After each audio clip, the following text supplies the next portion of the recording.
1931. Today is February 4th, 2022. 90 years old and counting. I always liked the country. I always liked the country. I was just a country boy. When we were looking for a place in the country, we used to go on the weekends. And I used to go with my mom and my dad. And I was so anxious because I just loved the country. I loved walking in the bushes. I just liked the trees. I just liked that country living. So I couldn't really wait for them to really move. I couldn't wait. I couldn't wait. And they, in the meantime, they bought a property and they built a house. And finally, at the age of 14, which I said before, we finally moved to Pilong, which was one of the best days of my life when we decided that we were going to Pilong. Pilong is just a small town, small mud road town, just a small country road. Most people wouldn't care to go there, live in a city where they had electricity, where you had running water, where uh, you had everything. You had transportation.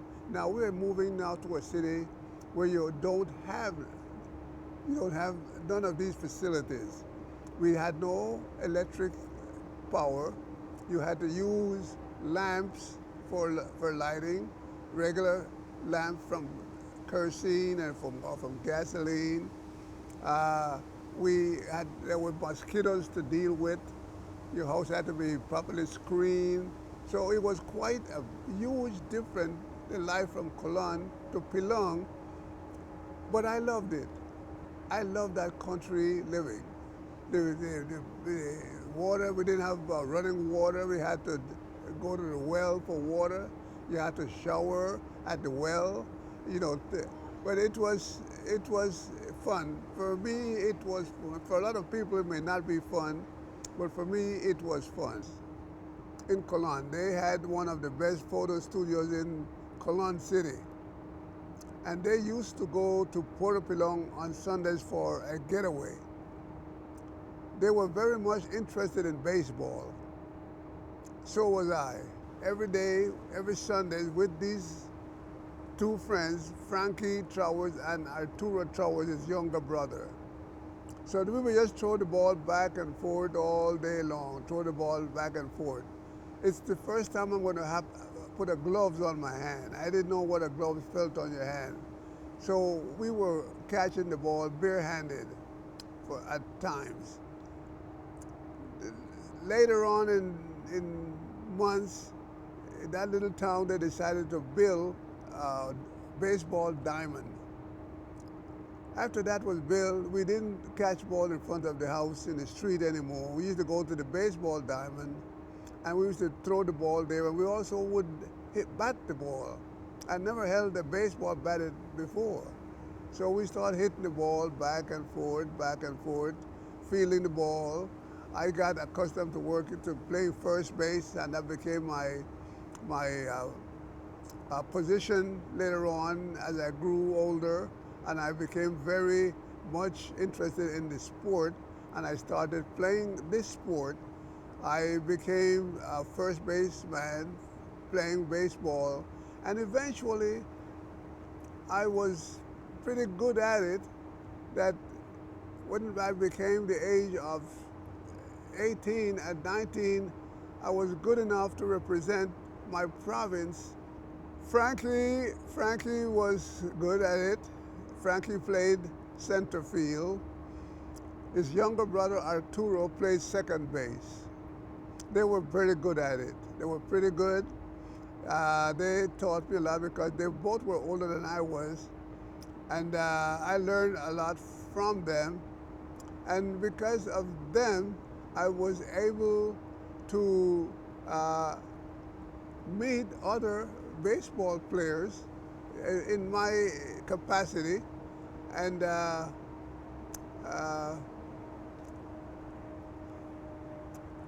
I became more attached to the baseball. And now Frankie and Arturo, through the years, we became so close that we were almost just family. I was with them all the time. They were with me all the time, and we grew up. We grew up like a family, like one family, up through the years. And Frankie was always my best friend. So was Arturo. And uh, there's just not enough I can say about both Frankie Doherty and with their family, his sister Blanche and his sister Gladys, and we became one family. We became one family. Frankie's parents, his father was a photographer. His mother was a domestic worker.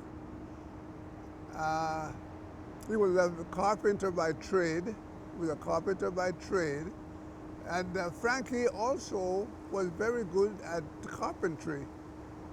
And he was good at a lot of little things. He was very good with his hands. Did a little electrical work. He did a little carpentry. He was just an all-around guy. And I learned a lot throughout the years from Frankie, from Arturo, and uh, we parted. We parted when they came to the United States. I miss them dearly, but we rejoined again when I came to the United States, and we just renew our friendship, renew the life that we had in Panama. Only that it was a lot different being here in the United States and being in Pilong, which was a rural city with mud roads and trees and bushes. Now we're talking about traffic and homes and streets and skyscrapers. It was quite a difference, but also he broke me into this life in the United States when I came here a few years after he did. Frankie's parents were from Jamaica, Mr. Joseph Trowers. Frankie's mother was also from Jamaica. I don't know too much about Frankie's mother because Frankie's mother was always very strict. So really cannot tell you a whole lot about his mother, but I can tell you about his father. His father was a very nice man. His father used to tell me all the time, he always coaching me and tell me what I should do to be a respectable young man and what I should do and how I should try to enjoy my life at the time, how important education was, and I should always remember those times and enjoy those moments because it's only one time you're going to go past this road. And I think that that helped me through my life, along with my dad, which used to give me the same advice as I was growing up in Cologne and later on in Panama, and then later on in the United States. I only remember her as Ma Trowers. I really don't know her first name. I know the father, but not the mother, because we never called her by her first name. We always called her just Ma Trowers. So it's not too much really I can say about her, because I never got that close to her to know that much about her, like I did about the father and the rest of the family, which was the eldest was Gladys, and it was Ronaldo, it was Iris, it was Frankie, Arturo, which all have passed. They're not here anymore with us, but those were the families of the Trowers family, which became part of my family. Whenever I went to Cologne, I would go to the photo studio, and we would be talking, and I used to just hang out at this photo studio, and Dorothy was working there as a receptionist. So Aunt Dorothy and I became very good friends, and, our, and Aunt Dorothy liked to dance.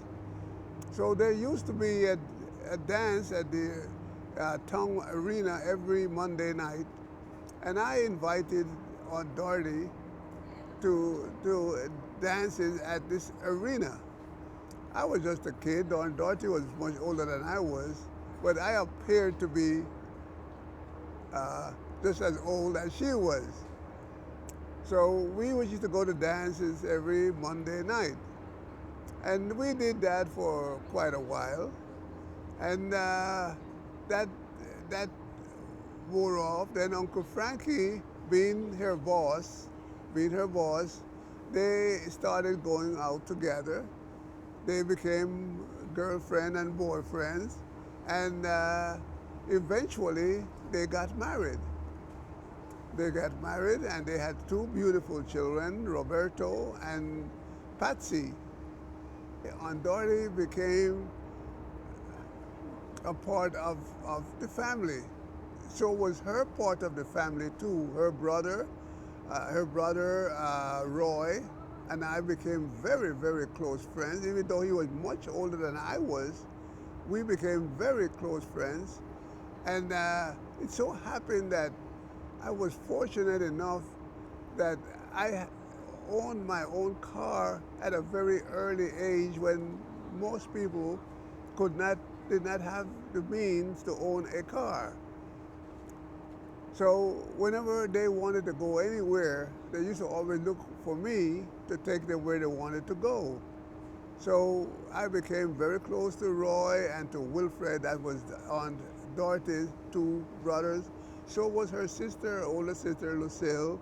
And later on, she got married and she had two beautiful daughters, Dorothy and I don't remember her sister's name right, Diana. So that we all became, again, I repeat, one big happy family until this day, today. Aunt Dorothy's mother name, I only know her by Miss Doyle, by Miss Doyle. Very nice, sweet lady. Her dad, I didn't know her dad that well. I didn't know his dad at all. Her dad, because he worked on a ship. He worked on a ship, so I didn't see much of her dad. But her mother, I knew very, very well, I know her as Miss Doyle. Miss Doyle. That's the way we knew her mother. And that's about, I can't tell you too much about her, but you know, just by name and by being around her the few times, because she was a very, very serious and very strict lady that, you know, she would not let her children go out unless she knew who they were going out with and so on. You know, she just wasn't the kind of person that allow her children to just go out with anyone. So I was very fortunate that when I used to take her to dance, I was fortunate enough that it was okay by her. Miss Doyle was Jamaican. Her dad was also Jamaican, but he lived at the time he lived in the United States. When they were traveling, went on the ship, he had a home in Seattle, Washington. Oh, on Dorothy, sister, well, she was a lady of domestic work. She didn't, her husband worked at the Canal Zone. I don't know exactly what he did. Apparently he did work in some office at the Canal Zone. So I don't really know him all that well, more than that. And the girls, well, they went to school on the Canal Zone and then in the Republic of Panama, because in Panama we had this Canal Zone and we had Republic of Panama. People that worked on the Canal Zone would go to school on the Canal Zone, And those who lived and worked in the Republic of Panama went to school in the Republic of Panama. That's why today we have a lot of Panamanians, people who were born and grew up in Panama that don't speak the language of Panama because they grew up on the Canal Zone. So then they have others that don't know much English because they grew up in the Republic of Panama, like myself. My parents are from, my mother's from Nicaragua, Bluefields, Nicaragua. Uh, Before that, they were from the Cayman Islands. And within Bluefields, they spoke Spanish and English because it's a Latin country. So they were able to relate to us, and my mother always insisted that we all speak the language of the country you were born. So they really insisted that we all go to Spanish school, even though we had the privilege of going to the Canal Zone school. Foto Caribe that was the family business. The father was a photographer, but he was also a carpenter. He was also a carpenter. Frankie and his dad were very, very close.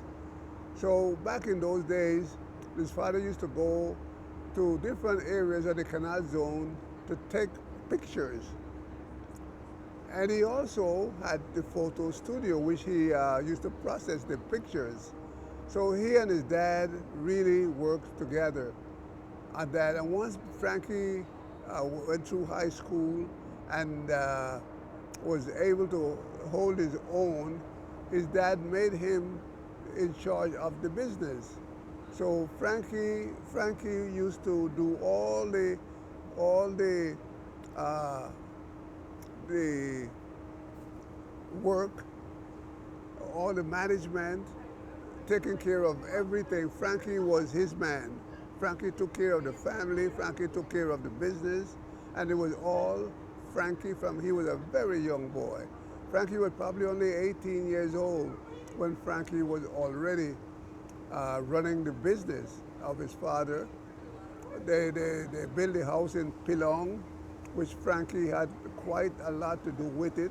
That house was built really on the back of Frankie and his dad, just the both of them. And I remember seeing Frankie during the week. He's taking pictures, and on weekend, Frankie is building a house. Frankie's building a house. Frankie was a very smart guy, very businesslike, and a great, great, great friend. Frankie did not do any other kind of work but photograph, but he was very good at carpentry. So when they came to the United States, he went to work at a Navy yard in Brooklyn. He worked there as a carpenter at a Navy yard, and at the time he was working, he was also building up his income so that he could own his photo studio also in Brooklyn, New York, which he did.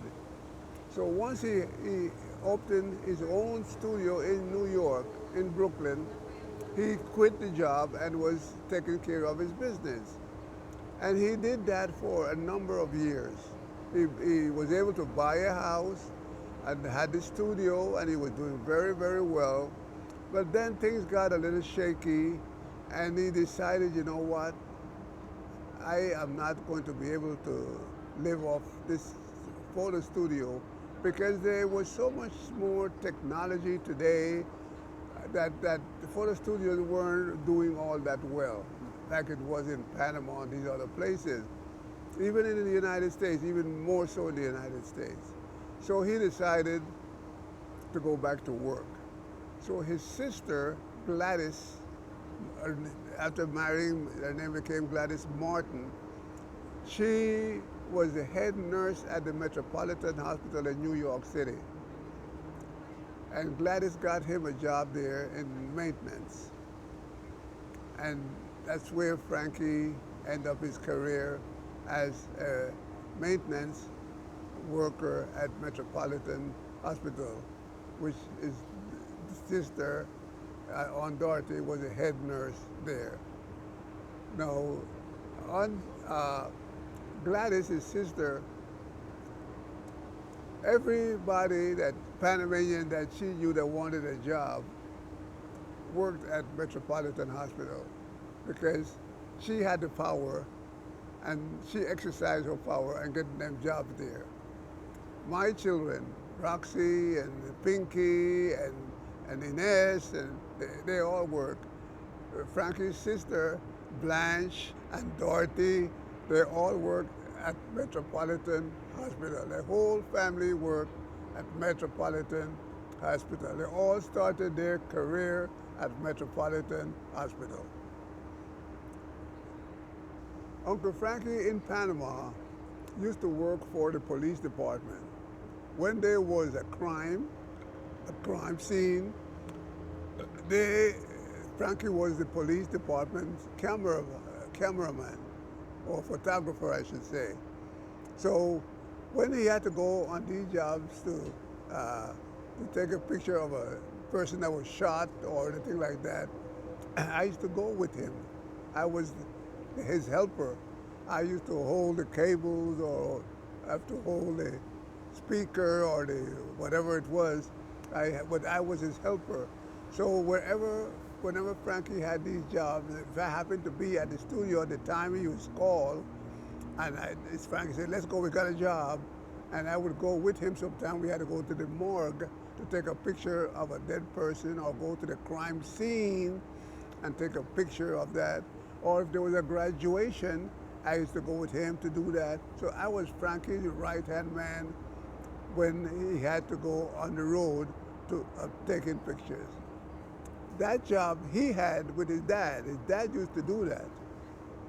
And he used to work with his dad. And that's how he learned to do it. No, I was learning from him. I was learning from him, but I really did not like that type of job.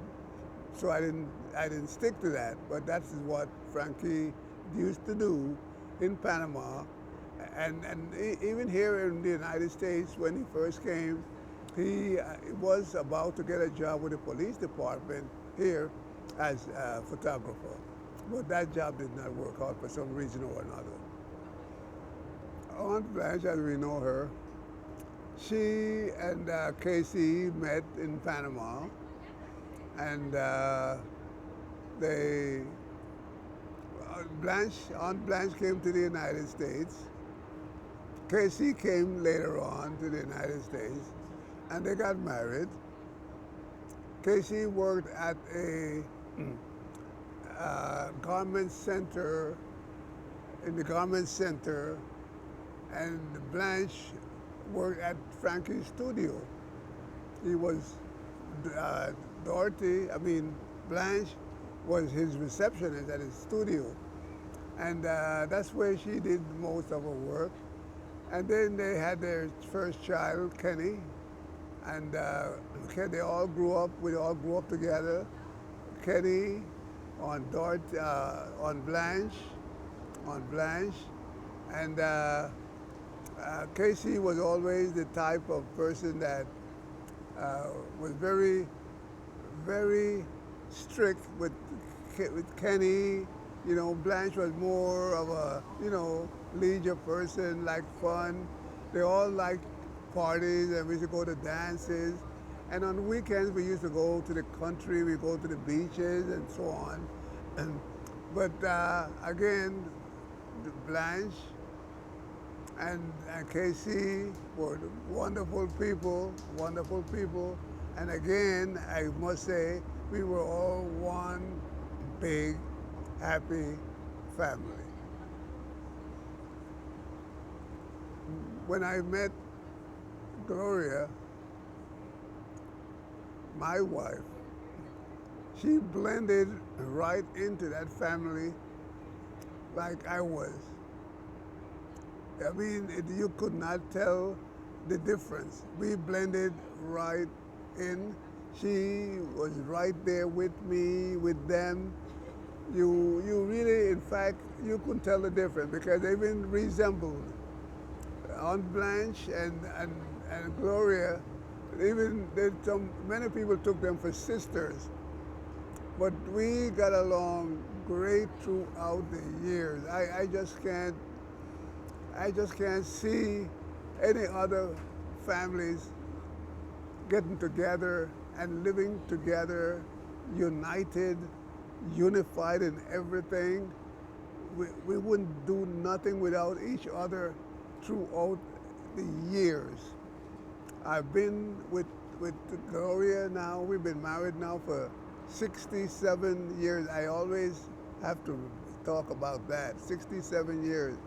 I've known Frankie from I was 14 years old until Frankie passed away. That was a great, great loss for me. And that family and my family, my kids, Reno, Roxy, Pinky, Ines, Victor, we all grew up as one family all through these years until this day that I'm speaking to you right now. With his brother, we were so many people in Cologne thought that we were brothers. They thought that we were brothers because we were always together all through the years, all through the years. When Uncle Frankie came to the United States and I was left back there, I said, oh my God, because it seemed then that I would never see him again because I didn't know I'd be coming to the United States. But at least Arturo was there. Arturo was there, and I could not think of a Sunday that we go to his house and we sit there and we talk and we have a beer or things like that. Every night, every night, I would go to the studio as Arturo was closing at 9 o'clock. This is every night, you know. After he closed, we walk. I had a car. I always had a car. From I was 16 years old, I had a car. We walked from the studio to this particular bar in Cologne. The name was Universal. And we would sit there and have a beer. Sometimes we would be joined by other friends, 2 or so other friends. We would sit there until about maybe 11 o'clock. Now, Arturo lived in Pilong. I lived in Pilong. So it was not a problem. So we walked out of there. I walked across the street to get in my car, and we drove to Pilong. But my other friends that lived in Cologne, they walked to their home. And we was to do this practically every night. Every night. We never got drunk because all we drank was beer. That's all we drank. And we never got drunk. We do that every night, and I drove him to Pilong, and I dropped him off at his house, and I would go to my house. And this we did throughout the years that I lived in Cologne. Throughout the years. When I used to go back there on vacation, the first home I go to was his home. And his wife prepared food, and his son would tell me all the time, anytime they knew that I was going, oh man, all they could hear was, Jose is coming, Jose is coming, Jose is coming. So they had to, the food and this and all this big preparation. Every time, even today, when I run into the son, Arturito, he say he can't forget that. Because he was a young boy then, he was maybe about 7, 8, 9, 10 years old. And his parents, oh, Jose viene, Jose, I was supposed to, oh, Jose viene, Jose is coming, Jose is coming. That was the kind of friendship that we had throughout all those years from I was 14 years old. 14 years old. Now they're all gone. They're all gone. They're all Arturo, Frankie, Blanche, Gladys, Iris. They're all gone. Ronaldo, they're all gone. every one of the Trowers family now is gone, except of course it's Dorothy, Patsy, and Roberto, which they are like my kids, man. That if a birthday comes up, if a holiday comes up, Roberto is on the phone and he's calling us. Patsy, oh my, Patsy, I'm Patsy's godfather. Patsy calling me, and every time I look around, it's a gift, it's a gift, it's a gift, it's a gift. On Dorothy, oh my gosh, she was at our house one day. She spent a few days at the house, and I'm in the bedroom, sitting there watching television, and Dorothy comes over to me, and she sat next to me, and she says, Jose, open your hands. So I open my hands, and she put something in my hand. She said, I just have to give you something, and I don't know what to give you, so I just think I want to give you this. So I said, what is it, Dorothy? She said, when I walked out, you can look at it. I said, okay. So she walked out of the room and went back into the living room where you are now.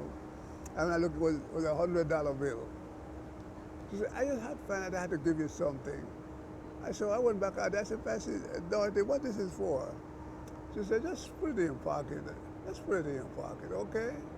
Just put it in your pocket. That's the kind. Whenever we went to New York, whenever your mother and I went to New York and we were leaving, Frankie would put $100 in our hand and says, when you all get back to Florida, go and have dinner on me. That was Uncle Frankie and Aunt Dorothy. Throughout the years, that was Uncle Frankie and Aunt Dorothy. That's the kind of friendship that we always, always, always had. Yes, yes, yes.